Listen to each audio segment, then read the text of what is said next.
Welcome to the Divine Identity Podcast. In this explainer, we are looking beneath the usual debate about commandments to ask a more fundamental biblical question: how does the creature live? That question takes us on an incredible journey from Eden through Sinai to the law of the Spirit of life and the law of Christ. You see, so often we get tangled up arguing about which specific rules apply today. Or we worry that freedom from the law means we're just going to lose our moral compass. But to really grasp what Scripture is doing, we have to look deeper than those symptoms and get straight to the heart of human existence. Okay, let's dive into this.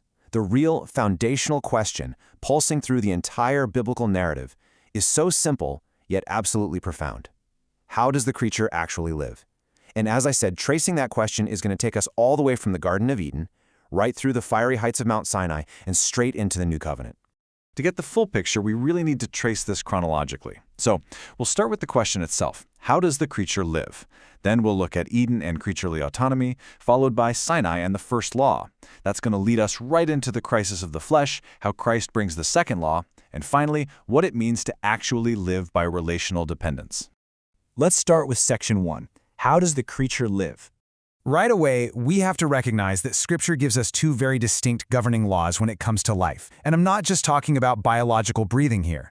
I'm talking about the spiritual reality that actually sustains a creature and fulfills God's purpose. The central contrast is right here. The first law, the Mosaic covenant, says, "Do and live." It demands continuing covenantal faithfulness to maintain your standing before God. It's about performance. But the second law, it says, "Christ is your life, live by faith." It doesn't just swap out the old rules for new ones, it actually brings the life source himself completely within the believer. Moving to section 2, Eden and creaturely autonomy. Now, what's really interesting about this slide is how it shows us that life was originally given as a total gift, not a wage to be earned. In Genesis 2:7, God breathes into humanity, and Adam becomes a living being. God genuinely gives life. But don't miss this. The tree of life is planted right there in the very same garden. Adam was physically alive, sure, but the tree proves that what we receive from God never makes us our own independent life source. Creaturely life is always derived. We were literally designed to be continually dependent on our Creator. And sadly, that brings us to the tragedy of Eden. Eden was humanity's massive attempt to reject that continuing dependence. It was humanity standing up and declaring, "I can live from myself." And that right there is the very essence of sin, creaturely self-origination. The creature trying to be its own source. The fallout wasn't just that they broke a rule, it was spiritual death. It severed the life flow from God. We kept walking around, kept breathing, but that vital spiritual life source was entirely cut off. Which brings us to section 3, Sinai and the first law. And this brilliantly illustrates exactly where Sinai fits into the picture. Humanity is already spiritually dead. The Mosaic covenant didn't create that problem, it just provided a binding covenantal container for it. Look at the timeline. The promise to Abraham was given 430 years before the law. So the Mosaic law is a specific historical demonstration dropped into a story that's already in progress. It was a strict do and live arrangement that required constant faithfulness. We really need to understand that the first law is holy, righteous, and good. Think of it like a medical X-ray. If you've got a shattered bone, an X-ray is an absolutely perfect diagnostic tool. It flawlessly diagnoses the break and reveals exactly what's wrong beneath the surface. The law does that exact same thing for our sin, but here's the catch. You can't heal a broken arm by taking more X-rays. An X-ray has zero power to mend the tissue. In the same way, the law diagnoses the problem perfectly, but diagnosis is not cure. Let's look at it through another lens. Imagine handing a beautifully detailed, perfectly accurate map to a driver. That map shows the exact destination, it warns about all the dangerous detours, it's flawless. But what if the driver physically cannot steer the car? Giving them a better map isn't going to help them drive. Accurate orientation is not operative capacity. The first law perfectly maps out righteousness, but it absolutely cannot change the fallen flesh of the person sitting behind the wheel. And that tension leads us to section 4, the crisis of the flesh. When the Bible, and especially Paul, talks about the flesh, we need to be really clear. He is not saying our physical bodies are inherently evil. The flesh is simply human life trying to operate from its own natural resources. It's self-effort. It's humanity trying to manufacture righteousness without God as the operative life source. And because we are fallen, that self-sourced operation constantly, inevitably fails to sustain the perfect obedience that the covenant demands. So you end up in this agonizing closed loop. This is the crisis we see in Romans 7. Paul knows what's right. He agrees completely with the righteous standard of the map, but he just doesn't have the spiritual capacity to sustain the performance. And it leads to a cry of absolute despair. Who will rescue me from this body of death? Notice he doesn't ask, what new rule can I follow? He asks, who will rescue me? He needs a deliverer. He needs release. This brings us to the turning point in section 5, Christ and the second law.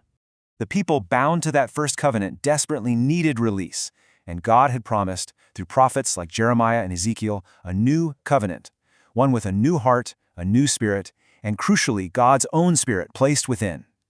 Jesus uniquely fulfills this. From his very conception, his human existence emerged with God himself as the spiritual source, perfectly echoing that original Genesis pattern.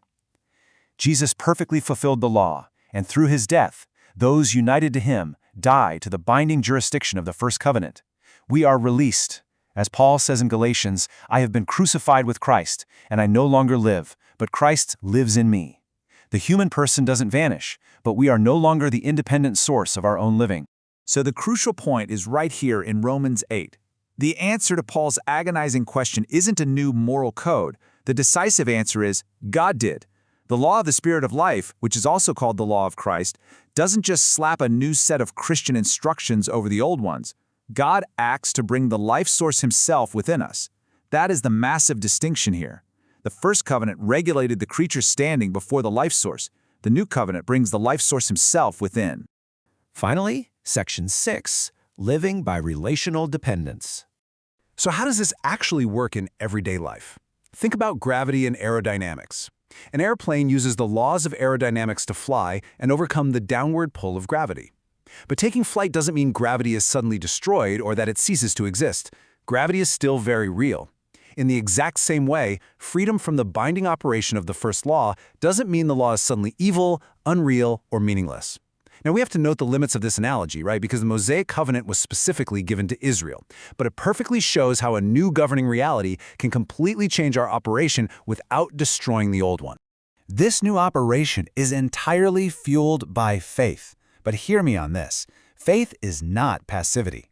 The fact that God establishes his presence within us, his indwelling, that is an ontological fact. It is reality. But our daily walking, that requires active, conscious dependence on him. We don't just sit on the couch doing nothing. Indwelling is ontological. Walking is relational dependence. Let's move to and see how this builds into a real, practical pattern for our lives, straight out of Romans 6. First, we know what God has done. We wake up to this new reality. Second, we count it as true. We align our mindset with the facts of what God has accomplished. And third, we present ourselves to God. We act, not to try and become our own independent life source, but in constant, active dependence on the God who already is our life. The biblical imagery of the vine and the branches captures this so beautifully. Let this really breathe for a second. A branch doesn't just soak up a quick burst of vine life, detach itself, and then go off to try and manufacture grapes all on its own. That's literally impossible. It only bears fruit by remaining connected and dependent upon the source. True, righteous living is simply the visible fruit of God acting in and through a participating, dependent believer. So we come right back to that core foundational question we started with. How does the creature live? The answer changes everything. God is the source. Christ is our life. We live by faith. The new covenant is better not because we got an updated rulebook, but because the life source is finally truly within us. This is a massive paradigm shift. For the full teaching, read theologian and teacher 𝗂𝗶𝗃𝗀𝗃's article, The Two Laws, the Mosaic Covenant, the Law of Christ, and the Biblical Question of Life, available at christrooted.org.